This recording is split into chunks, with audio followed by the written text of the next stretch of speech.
Si tu es trader débutant et que tu as un petit compte, voici des choses que tu dois éviter là tout de suite. Tu dois là dès maintenant, je suis en train de parler dans cette vidéo, tu dois les éviter, tu dois élaguer, tu dois éliminer ces croyances-ci dans ton esprit dès maintenant. Je répète, si tu es trader débutant, tu as un petit compte ou alors un gros compte, n'importe quoi, et que tu viens à peine de démarrer, ça peut faire que tu auras peut-être 3 mois, 6 mois et peut-être même parfois 8 mois dans le trading. Tu dois éviter certaines croyances qui malheureusement planent encore dans l'esprit de trader débutant. Donc, ce qu'on va parler dans cette vidéo, sans plus tarder, intro.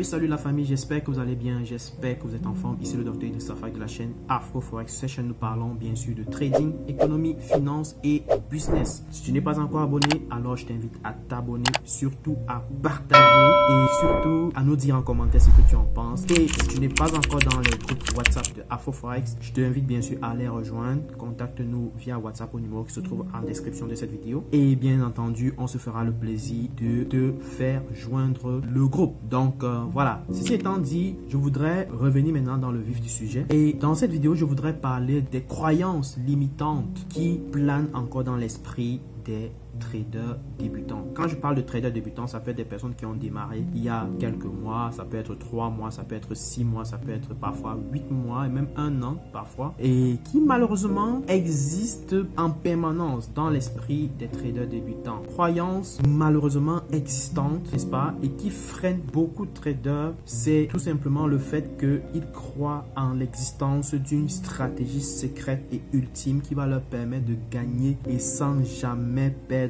un trade. Malheureusement, ça c'est quelque chose qui existe et qui est vraiment présent dans la croyance des traders débutants. Ils croient qu'il existe une stratégie qui va leur permettre de gagner. Quel que soit le trade qu'ils vont prendre, ils vont uniquement gagner. Ça, c'est malheureusement le problème, l'un des gros problèmes que beaucoup ont, n'est-ce pas, sur les marchés financiers. Ils croient en ça et ils cherchent ce Graal-là. Ils cherchent ce Graal en permanence. Et ce qui se passe, c'est que malheureusement, lorsqu'ils prennent une stratégie, ils commencent à travailler la stratégie. Au début, peut-être, ils font des gains.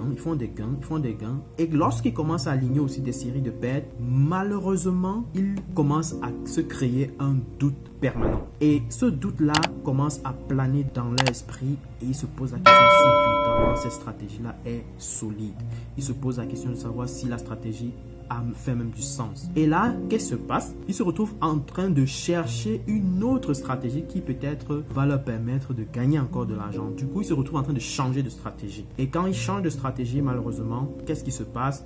Il recommence le processus, il commence encore à gagner quelques temps et après quand ça perd, il est encore douteux et il se retrouve encore en train de changer. Donc, passe le temps à planer dans ce cercle vicieux, n'est-ce pas? Et il n'avance pas.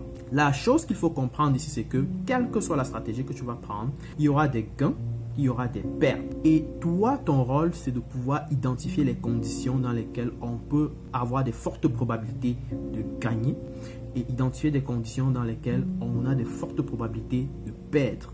Donc, lorsque tu as pu identifier ce genre de contexte, tu dois maintenant te concentrer à dire que si je veux trader cette stratégie, je dois me concentrer dans tel type de contexte de marché qui, pour ma part, est un contexte dans lequel j'ai plus de chances d'avoir des gains. C'est ça qu'il faut faire. Ok? Donc, si tu es encore dans cette croyance-là et tu cherches le Graal, tu cherches la stratégie super gagnante, hyper gagnante, ultimement gagnante, tu dois cesser là tout de suite. Ok?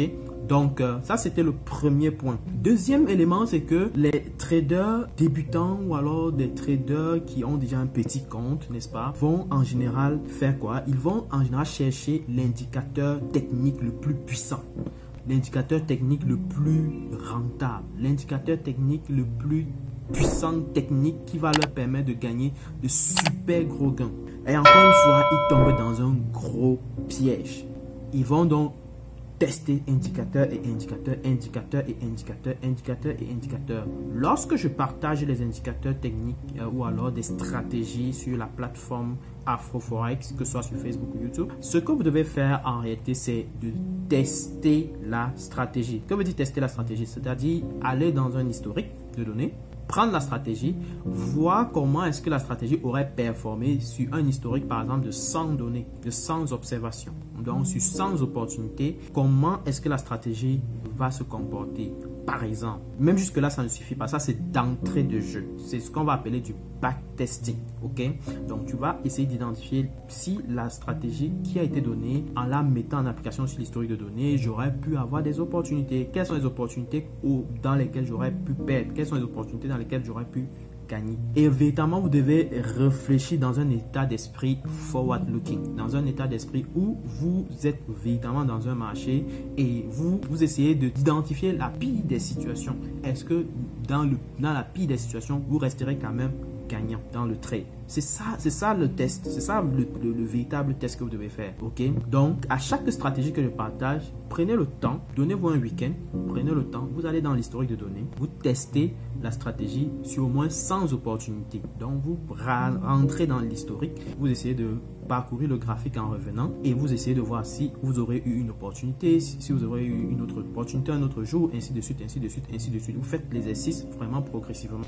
C'est ce que vous faites un calcul après pour voir comment est-ce que vous serez sorti de cette période que vous avez analysée en termes de résultats. Si le résultat est concluant, c'est là où vous pouvez dire que ok, c'est bon, je peux peut-être m'y lancer avec cette stratégie. Ça me semble confortable, ça me semble réaliste, ça me semble correct d'après mon état d'esprit, d'après ma façon d'aborder le risque. Et donc, du coup, vous pouvez la trader. Voilà. Donc, ça, c'est un point important que vous devez effectuer. Ne tombez pas dans le piège de voir une stratégie sur YouTube et vous partez directement mettre ça dans votre trading. Non, c'est dangereux.